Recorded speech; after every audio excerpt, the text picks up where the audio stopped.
Good evening, dear friends, and welcome to day 213 of a poem a day for 2026. It is Saturday. I'm tired. I had an errand to run this morning. I needed to get to the post office, and then discovered that the thing I needed to post, I don't have the address for. The address is on a letter that I have received, and I've received lots of letters about this thing, and of course, the letter that the address is on is the only one I can't find. So I need to call the place that it's about, and of course the offices aren't open until Monday, so I can't do that. So I got myself really worked up about that, and then had to calm myself down, which I did, watching a few reels of comfort kind of content, and playing a few games on my phone before going out to do my food shopping, or rather finish my food shopping, because I received part of it through an online shop on Friday and went out to do the rest of it, the bulk of it really, today, at a cheaper supermarket. And it's done, and everything's away, and across yesterday and today, I've swept both the bathroom and the kitchen. And yeah, and apparently I now have a headache. Lots of stabby pain here. And I also decided to bite the bullet and order some new glasses today, because I had my eyes tested back in February, and I should have bought them then, but I've not had the money to do it. So, not really got the money to do it this month, but I need them. I figure that may be why I'm getting more headaches. So, yes, that's been my Saturday.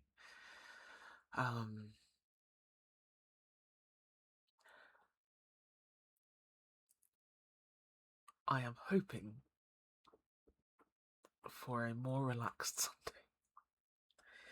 I've kind of done all the things now. The plan is to get up in the morning, hang the washing. I might see if I can do that now, after I get off here, because I put a load on before I left. And I think I'm actually just going to take the day to chill. I haven't spent a day off with the conscious effort to just do nothing for quite some time. I've always had the intention of doing things. Whether I've managed to get stuff done or not, it's always been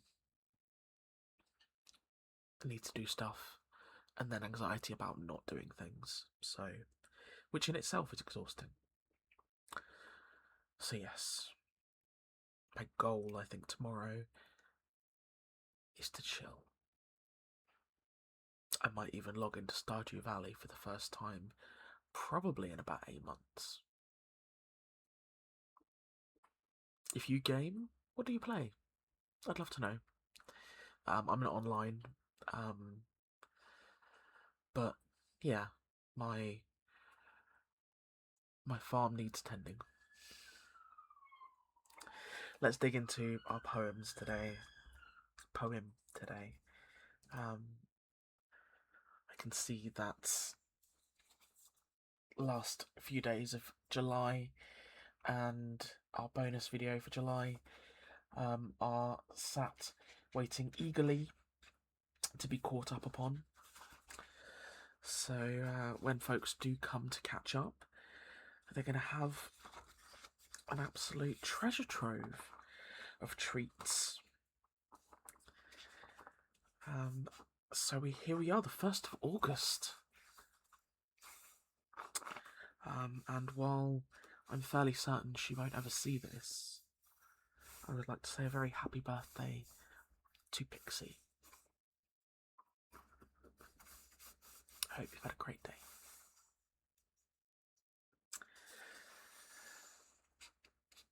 Today's poem is entitled Casabianca by Felicia Hemans. And our blurb reads as follows.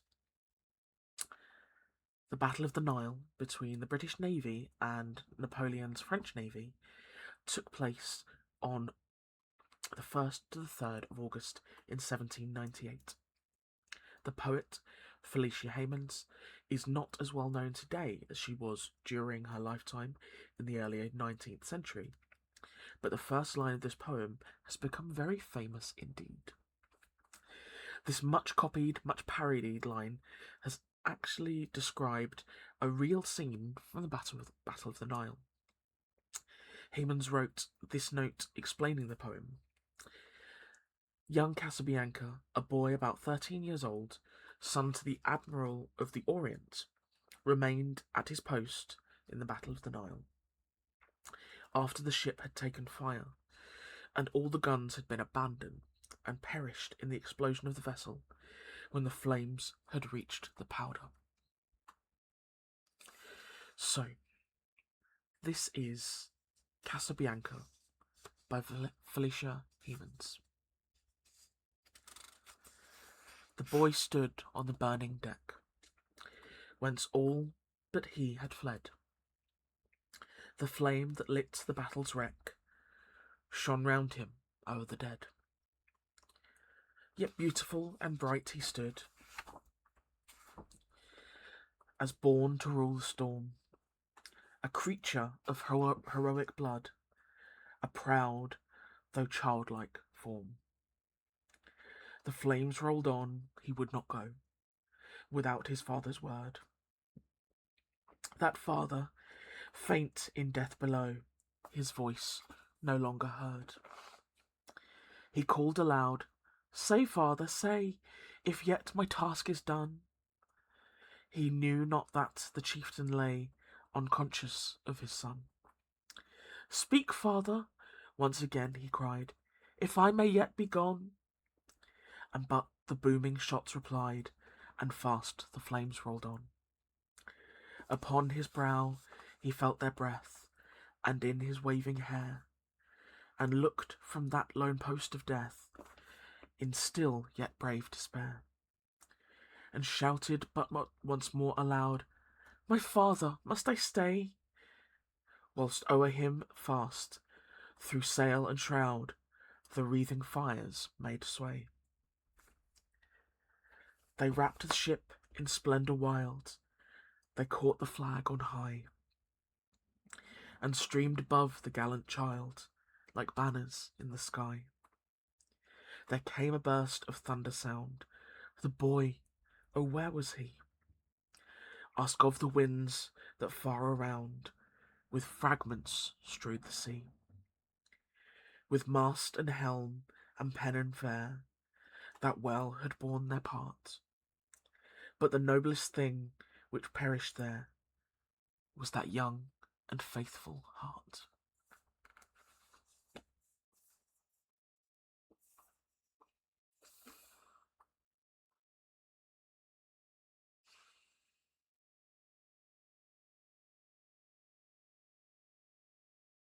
How absolutely tragic.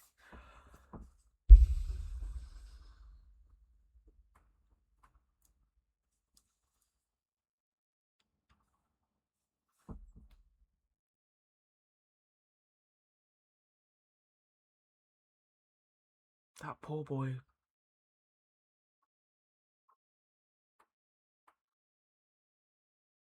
He must have been utterly petrified.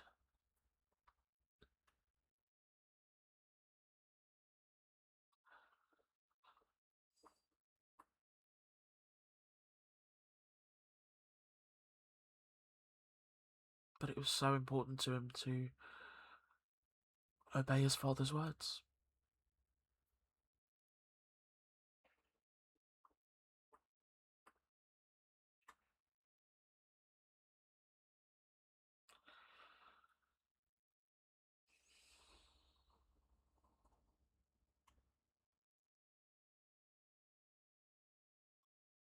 true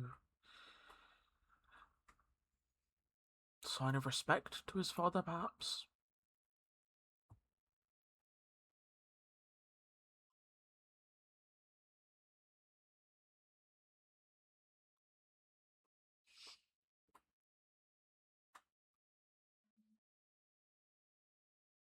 What a brave soul.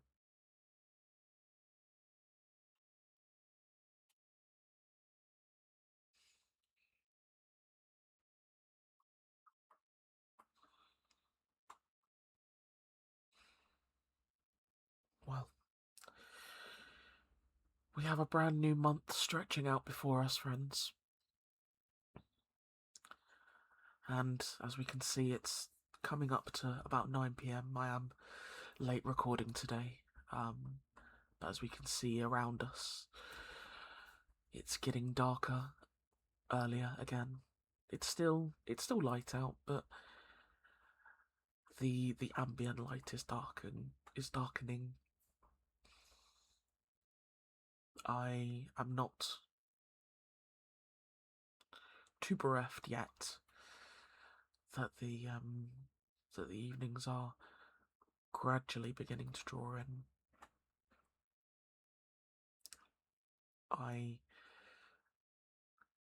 From a performance angle, I look forward to the intimacy of purely being lit from the screen and just having it you and me.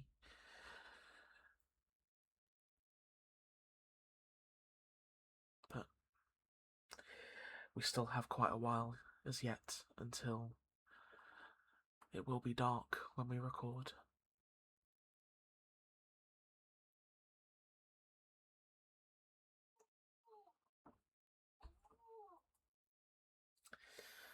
And Cass has let me know that I am very late to dinner time.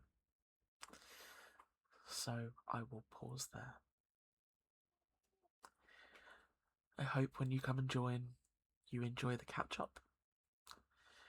And here's hoping that when we all get down to it, we all have a very good night.